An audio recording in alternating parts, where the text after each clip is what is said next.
تفہیم القرآن سید ابوالعلا مودودی۔ سورہ حامیم السجدہ آیات 47 تا 54۔ اعوذ باللہ من الشیطان الرجیم، بسم اللہ الرحمن الرحیم۔ الیہ یرد علم الساعہ، اس ساعت کا علم اللہ ہی کی طرف راجع ہوتا ہے۔ تفسیر: اس ساعت سے مراد قیامت ہے، یعنی وہ گھڑی جب بدی کرنے والوں کو ان کی بدی کا بدلہ دیا جائے گا اور ان انسانوں کی داد رسی کی جائے گی جن کے ساتھ بدی کی گئی ہے، یعنی اللہ کے سوا کوئی نہیں جانتا کہ وہ گھڑی کب آئے گی۔ یہ جواب ہے کفار کے اس سوال کا کہ ہم پر بدی کا وبال پڑنے کی جو دھمکی دی جا رہی ہے وہ کب پوری ہوگی۔ اللہ تعالیٰ نے ان کے سوال کو نقل کیے بغیر اس کا جواب دے دیا ہے۔ وَمَا تَخْرُجُ مِن ثَمَرَاتٍ مِّنْ أَكْمَامِهَا، وہی ان سارے پھلوں کو جانتا ہے جو اپنے شگوفوں میں سے نکلتے ہیں۔ وَمَا تَحْمِلُ مِنْ أُنثَىٰ وَلَا تَضَعُ إِلَّا بِعِلْمِهِ، اسی کو معلوم ہے کہ کون سی مادہ حاملہ ہوئی ہے اور کس نے بچہ جنا ہے۔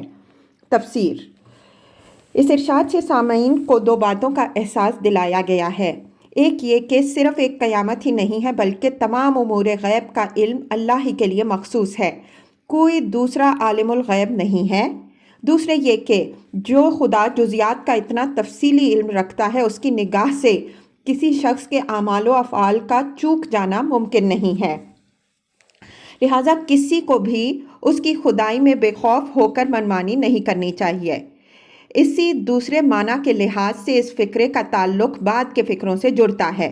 اس ارشاد کے معنی بعد جو کچھ فرمایا گیا ہے اس پر غور کیجئے تو ترتیب کلام سے خود بخود یہ مضمون مترشح ہوتا نظر آئے گا کہ قیامت کے آنے کی تاریخ معلوم کرنے کی فکر میں کہاں پڑے ہو۔ فکر اس بات کی کرو کہ جب وہ آئے گی تو اپنی ان گمراہیوں کا تمہیں کیا خمیازہ بھگتنا پڑے گا۔ یہی بات ہے جو ایک موقع پر نبی صلی اللہ علیہ وسلم نے قیامت کی تاریخ پوچھنے والے ایک شخص سے فرمائی۔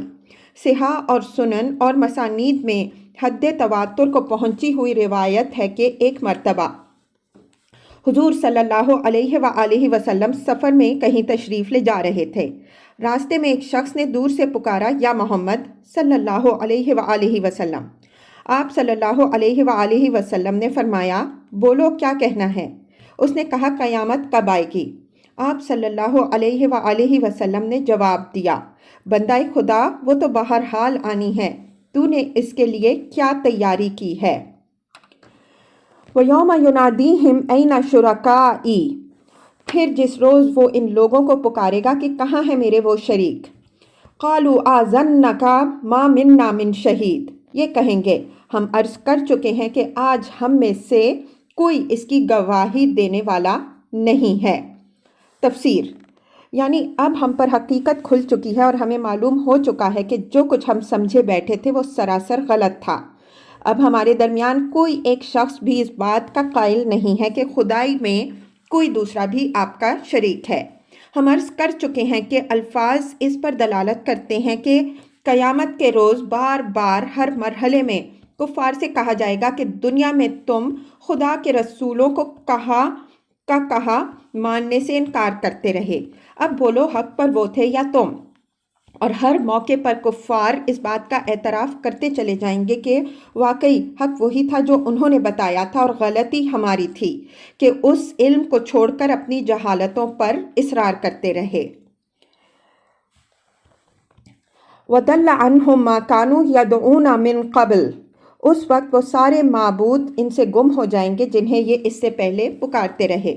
تفسیر: یعنی مایوسی کے عالم میں یہ لوگ ہر طرف نظر دوڑائیں گے کہ عمر بھر جن کی سیوا کرتے رہے شاید ان میں سے کوئی مدد کو آئے اور ہمیں خدا کے عذاب سے چھڑا لے، یا کم از کم ہماری سزا ہی کم کرا دے، مگر کسی طرف کوئی مددگار بھی ان کو نظر نہ آئے گا۔ وَظَنُّوا مَا لَهُم مِّن مَّحِيصٍ، اور یہ لوگ سمجھ لیں گے کہ ان کے لیے اب کوئی جائے پناہ نہیں ہے۔ لَا يَسْأَمُ الْإِنسَانُ مِن دُعَاءِ الْخَيْرِ، انسان کبھی بھلائی کی دعا مانگتے نہیں تھکتا۔ تفسیر: بھلائی سے مراد خوشحالی،